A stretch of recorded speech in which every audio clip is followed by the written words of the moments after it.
seguimos en la ventana en la SER. Hoy nuestro observador Alex Grigelmo ha puesto su ojo en la certificación energética de inmuebles. Si ponemos hacer certificado de eficiencia energética en Google, nos aparecen más de 500.000 de entradas. ¿Y eso qué significa? Salvo que se trate de un cantante o un futbolista de éxito o un artista, que no es el caso, bueno, pues eso representa la suma de un gran interés más un profundo desconocimiento. Sí. Y ahí estamos, recordábamos antes al abrir esta hora de radio que desde 2013 existe una directiva europea que obliga a que todas las viviendas e inmuebles tengan una certificación de este tipo, que va desde la A, las más eficientes, hasta la G, las menos, y ahora mismo el parque español de viviendas está con un 85% mal o muy mal. O sea, yo decía antes, un desastre. Sí, y quizás en muchas de esas entradas en Google lo que se dice es pendiente a hacer certificado de eficiencia energética, porque en muchos anuncios de compraventa o de alquiler de viviendas se advierte eso, de que no está certificada la eficiencia energética de la casa. Y entonces, claro, una de las preguntas es, ¿tanto cuesta? Porque hay cantidad de anuncios donde pone eso. Como se exige, supuestamente, que se disponga de ese certificado, quien no lo tiene, incluye en el anuncio pendiente certificado.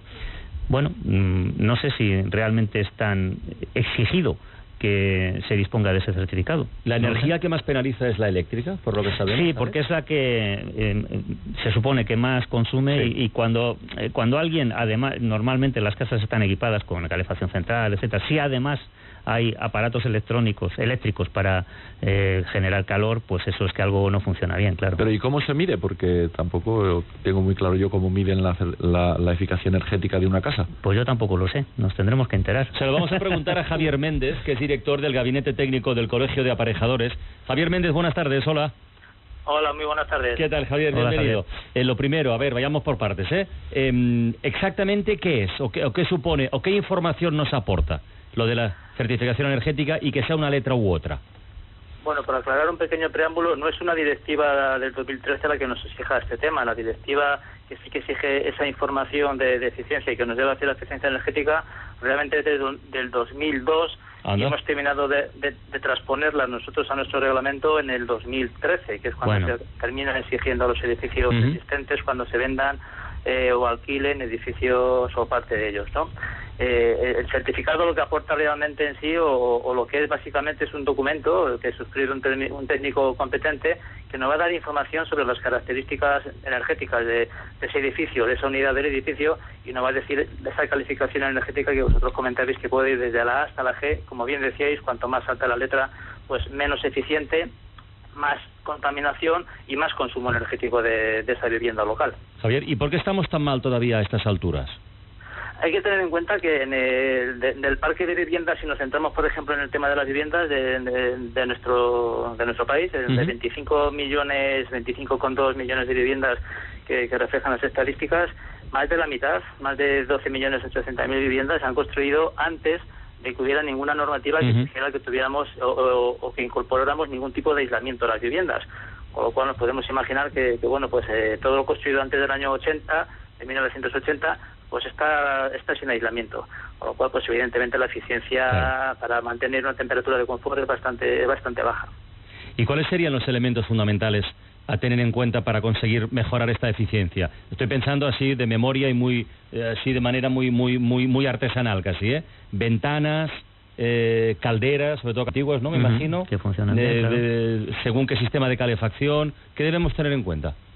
Sí, sobre todo dos grandes conceptos. Por un lado, la envolvente del edificio, de la vivienda, es decir, ese cerramiento, si tenemos aislamiento, el tipo de fachada, el tipo de ventanas, el tipo de vidrio que tengamos, la orientación, que eso sí que ya no podemos jugar con ella, pero que podemos protegerla un poco, y evidentemente el tipo de equipo de sistema que nos está aportando esa energía, ¿no? Cuanto más eficiente sea el equipo, realmente nos va a producir menos consumos. Hay que pensar sobre todo que en las letras, lo que significa la letra en sí, son las emisiones de CO2 que estamos emitiendo a la atmósfera, pero que ese cálculo de emisiones se realiza en base al consumo real que estamos realizando. Es decir, primero se calcula la eficiencia del edificio comparándola con una normativa o con la normativa exigida, en el año 2006. Se estableció ahí un reglamento diciendo, bueno, arrancamos de este punto con este nivel de aislamiento, este nivel de eficiencia o de rendimiento de los equipos, y a partir de ahí vamos restringiéndolo cada vez más. O sea, primero se calcula ese desvío con el mínimo del 2006 y eso luego se traduce en emisiones y de ahí aparecen las letras. ¿Cómo se traduce todo esto, que quizá quede un poco raro según se va contando para los que no estén muy puestos en la materia? Pues pensemos que si la referencia de ese 2006 podría estar en una letra D o E, los edificios que tengan una G pues pueden estar consumiendo más de 3 veces y media el combustible que el que tenga una D. El que tenga una F puede estar consumiendo más de 2 veces y media tranquilamente. El que tenga una E puede estar prácticamente con casi 2 veces más.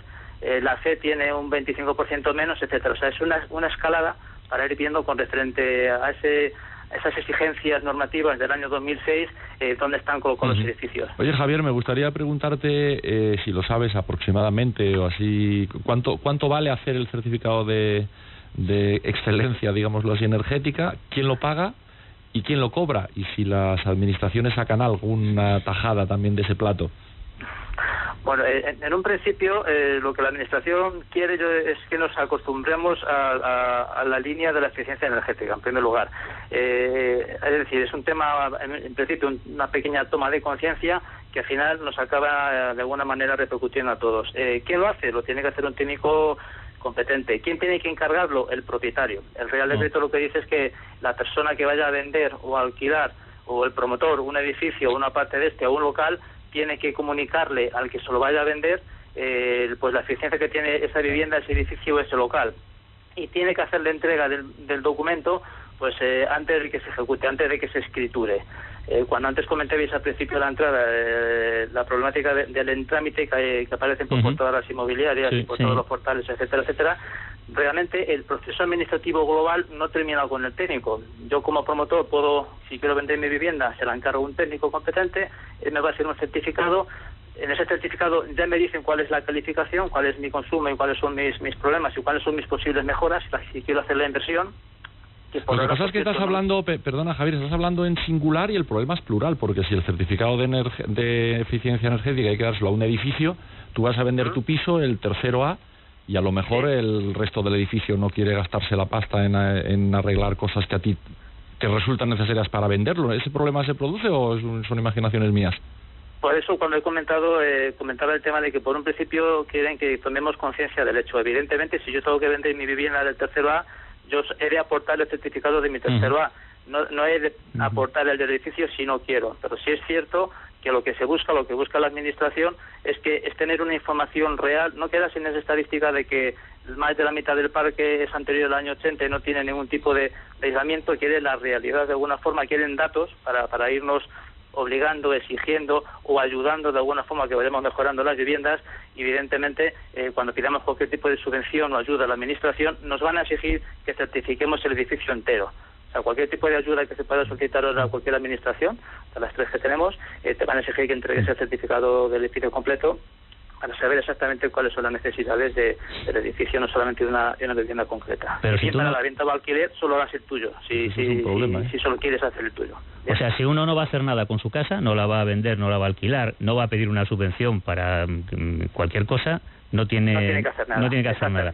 Pero no tiene ninguna obligatoriedad. Por ahora, salvo que la vivienda, vamos a ver, desde el año pasado, si recordáis, y esto quizás sea tema para otra charla un poco más larga, recordemos todos el tema de rehabilitación, renovación y regeneración urbana. Es una nueva ley para hacer un cambio, para potenciar el tema de la rehabilitación en nuestro país, que bueno, sabemos que por la historia en España pues se ha dedicado prácticamente todo el esfuerzo de la edificación a la obra nueva.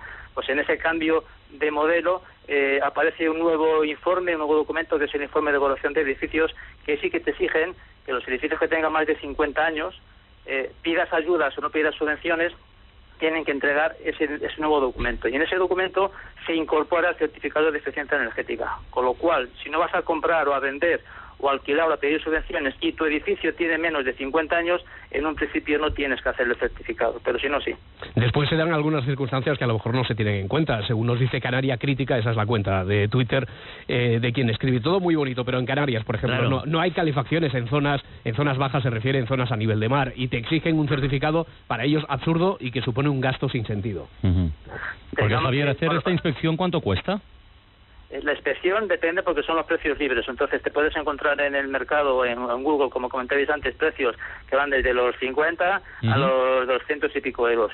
Por tiempos, lo que sí es importante saber es que un certificado cuesta hacerlo entre que tienes que desplazarte, hacer la toma de datos, meterlos en la herramienta, proponer medidas de mejora.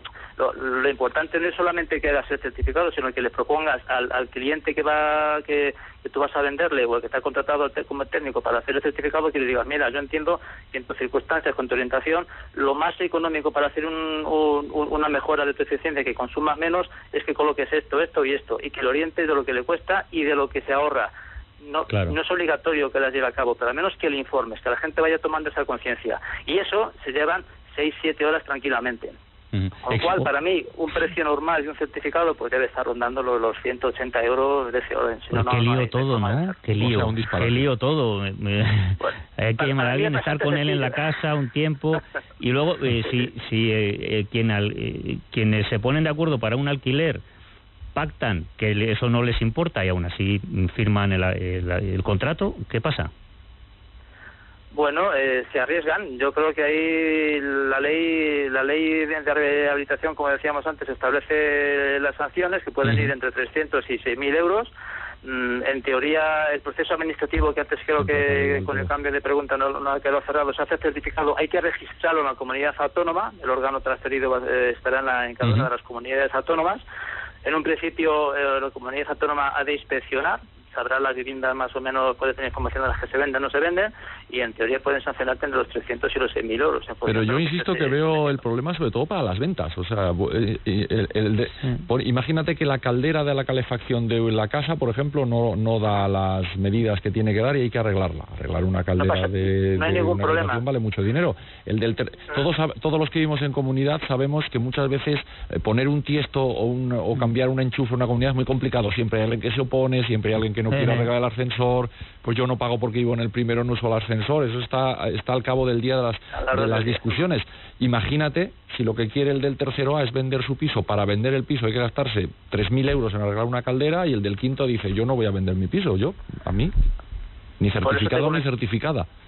Por eso hemos comentado antes el tema de la ley de rehabilitación, que es un tema bastante importante y que lo que hace es cambiar esas mayorías para poder implementar cierto tipo de mejoras dentro del edificio, que en un principio puede ser que las pueda solicitar uno, o que incluso la administración, el ayuntamiento nos pueda, porque ahora quieren información, pero en breve nos van a exigir que nuestras viviendas o nuestros bloques sean lo más eficientes posible en base a esa directiva europea que decíamos al principio. O sea que lo que ahora es una información, quizás dentro de no mucho tiempo pueda ser un beneficio en descuentos de IBI, etcétera, etcétera. Con lo cual puede ser que sí que haya ciertas premuras por intentar arreglar o mejorar esas viviendas y que haya menos problemas dentro de las comunidades. De todas formas, perdón, si la casa suspende, si tiene una G, también se puede vender o alquilar, no se impide, ¿no? También, exactamente, no hay ningún tipo de impedimento. Simplemente la G significa que que estás consumiendo más de lo establecido como rango de partida de lo que se decía por normativa en el 2006. Antes decías, ¿y en Canarias qué ocurre? Bueno, en Canarias y en toda la zona de Levante,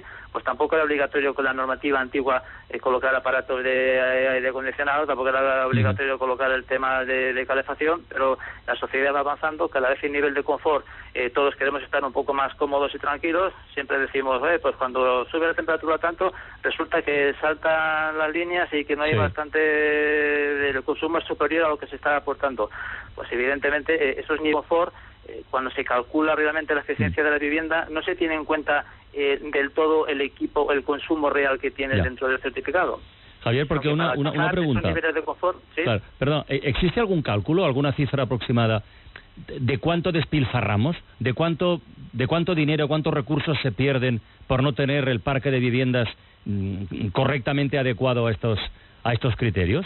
¿Alguien ha hecho un cálculo aproximado, digo? No, el no tener aislamiento te va a suponer realmente que el 70% del consumo energético prácticamente lo puedas ahorrar. Entonces lo que habría que hacer era comparar ese ahorro del 70% de todo consumo con lo que cuesta colocar el consumo ahí, ¿no? Colocar el aislamiento, por así decirlo. Si vas sumando casas es un pastizal. Claro. Es mucho dinero lo que estamos tirando, y más teniendo en cuenta que tanto en España como en Europa que el 80% de la energía la tenemos que traer de fuera y cada vez va a subir más, o sea que ese es el problema que intentan atajar. Javier, ya me has convencido. Entonces yo ahora quiero el certificado. ¿A quién tengo que llamar? Pues tiene que firmarlo un técnico competente. Real Decreto determina que el técnico competente, bueno, pues son aquellas titulaciones académicas y profesionales que están habilitadas para redactar proyectos, direcciones de obra, de ejecución, o bien para legalizar o realizar las instalaciones relativas a cuentas. Pues, por ejemplo, en nuestro colectivo Colegio de Aparejadores, arquitectos, ingenieros técnicos, ingenieros industriales, son los técnicos que tienen una referencia más cercana a la cuestión de la edificación, y en nuestro caso concreto de Colegio de Aparejadores, en la página web tenemos un listado de técnicos habilitados que se puede llamar, que tienes el teléfono y le puedes pedir. ¿Y cuánto tiempo tarda esto en tramitarse? El realizar el certificado, como te decía, el trámite, la ejecución real llevará unas 6-7 horas, pero lo que sí es cierto es que luego para registrarlo la administración te da un mes de plazo.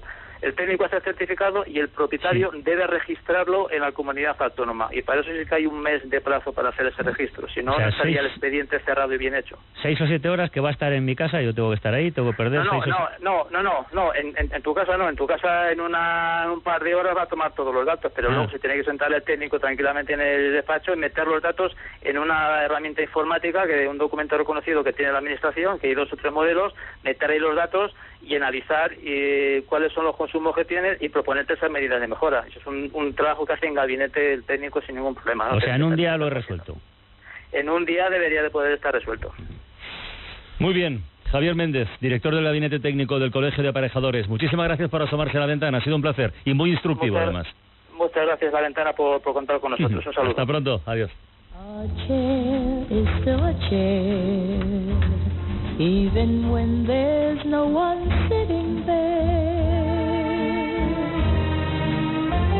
but a chair is not a house, and a house is not a home when there's no one there to hold you tight, and no one there you can kiss goodnight. Me parece un disparate absolutamente monumental todo esto. Va a crear una confusión tan tremenda, unas peleas entre vecinos. Pero si no es nuevo, y hace tiempo que está implantado o que debería haberse implementado. Sí, esa es otra. La directiva es de 2006 y la ley es de 2013. Hemos tardado un montón. También me sorprende mucho la vocación de defensa del medio ambiente que tienen los mismos que luego mandan a buscar petróleo a Canarias y cosas por el estilo. Es muy sospechosa. No, pero esto es pero el hecho de que sea una directiva europea, en fin, eso se puede entender perfectamente. Yo lo veo como una garantía para el que compra o para el que alquila una vivienda. A ver, dígame cuánto gasta usted de calefacción, porque eso, claro, va a mi bolsillo. No, pero en los números generales que le preguntábamos a Javier, si ese dato que ha dado de que en una casa que tiene problemas de eficiencia energética se podría ahorrar el 70% de la factura, ostras, empieza a sumar las casas que hay en España que están en esa situación y lo que podríamos ahorrarnos cada uno a título individual y en el conjunto. Joder, no está mal. Yo creo que a lo que se va a tender finalmente, ya se está hablando mucho de ello, es a la individualización de los servicios, que cada uno pague su calefacción. Van a quitar cada vez, van a desaparecer más las calefacciones centrales, los servicios generales, y cada uno va a pagar lo suyo, porque si no es imposible ponerse de acuerdo. Yo quiero más calor, tú quieres menos, yo quiero pagar, tú no quieres pagar. Bueno, Benjamín Prado, hasta el viernes. Hasta el viernes. Alex Guillermo, hasta la próxima semana. Observador. Venga, hasta luego.